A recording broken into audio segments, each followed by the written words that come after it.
வணக்கம். 9 வருடங்களுக்கு முன்னால் காவிரி நதிநீர் பிரச்சனையின் போது கர்நாடகாவில் தமிழர்கள் தாக்கப்பட்டார்கள். தமிழ் படங்கள் திரையிடுவதை நிறுத்தச் சொல்லி ஆர்ப்பாட்டங்கள் நடைபெற்றன. அதற்கு கண்டனம் தெரிவிக்கும் வகையில் தமிழ் திரையுலகின் சார்பில் நடைபெற்ற கண்டன கூட்டத்தில் பலரும் ஆவேசமாக பேசினார்கள். அவர்களில் நானும் ஒருவன். அதற்கு எதிர்வினையாக என்னுடைய கொடும்பாவி உருவ பொம்மைகள் கர்நாடகாவில் எரிக்கப்பட்டன.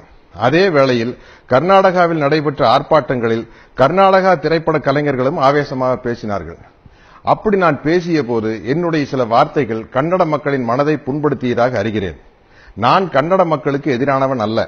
அதற்கு உதாரணமே 35 வருடங்களாக என்னிடம் உதவியாளராக இருக்கும் திரு சேகர் என்பவரின் தாய்மொழி கன்னடம். கடந்த 9 வருடங்களில் பாகுபலி பாகம் 1 உட்பட நான் நடித்த சுமார் 30 திரைப்படங்கள் கர்நாடகாவில் வெளியாகியுள்ளன. எந்த பிரச்சனையும் எழவில்லை. சில கன்னட படங்களில் நடிக்கவும் என்னை அணுகினார்கள்.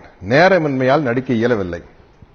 9 வருடங்களுக்கு முன்னால் நடந்த அந்த கண்டன கூட்டத்தில் நான் பேசிய அந்த வீடியோ பதிவை யூடியூபில் பார்த்ததாலும் நான் பேசிய சில வார்த்தைகளால் கன்னட மக்களின் மனம் புண்படுவதாக அவர்கள் கருதுவதாலும் அந்த சில வார்த்தைகளுக்காக 9 வருடங்களுக்கு பிறகு நான் கன்னட மக்களிடம் என் மனப்பூர்வமான வருத்தத்தை தெரிவித்துக் கொள்கிறேன்.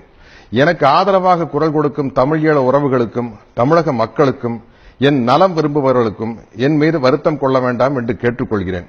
அவர்களுக்கு ஒரு சிறிய விளக்கம். பாகுபலி என்ற மிகப்பெரிய படத்தின் ஒரு மிகச்சிறிய தொழிலாளிதான் நான். என் ஒருவனுடைய செயலின் பொருட்டு சொற்களின் பொருட்டு பல ஆயிரம் பேர்களின் உழைப்பும் பணமும் விரயமாவதை நான் விரும்பவில்லை. அது மட்டுமல்லாது கர்நாடக மாநிலத்திற்கு பாகுபலி 2ஆம் பாகத்தை வாங்கிய விநியோகஸ்தர்களும் திரையரங்கு உரிமையாளர்களும் பாதிக்கப்படாமல் பாதுகாக்கும் கூடுதல் பொறுப்பும் எனக்கு உள்ளது என்பதை தயவு செய்து புரிந்து கொள்ள வேண்டும் என்று கேட்டுக்கொள்கிறேன். அது இன்றைய ட்விட்டரில் இயக்குநர் திரு ராஜமௌழி அவர்கள் கூறிய விளக்கத்தின் மூலம் இன்றைய ட்விட்டர் பதிவில் ராஜமௌழி அவர்கள் கூறிய விளக்கத்தின் மூலமாக தெளிவாக தெரியும். ஆனாலும் இனிவரும் காலங்களில் தமிழீழ மக்களின் பிரச்சனையாக இருந்தாலும் சரி, காவிரி நதிநீர் பிரச்சனையாக இருந்தாலும் சரி, விவசாயிகள் பிரச்சனையாக இருந்தாலும் சரி, தமிழக மக்களின் நலம் சார்ந்த அனைத்து நியாயமான பிரச்சனைகளுக்கும் தொடர்ந்து குரல் கொடுத்துக் கொண்டுதான் இருப்பேன் என்பதை தெள்ளத் தெளிவாக கூறிக்கொள்கிறேன்.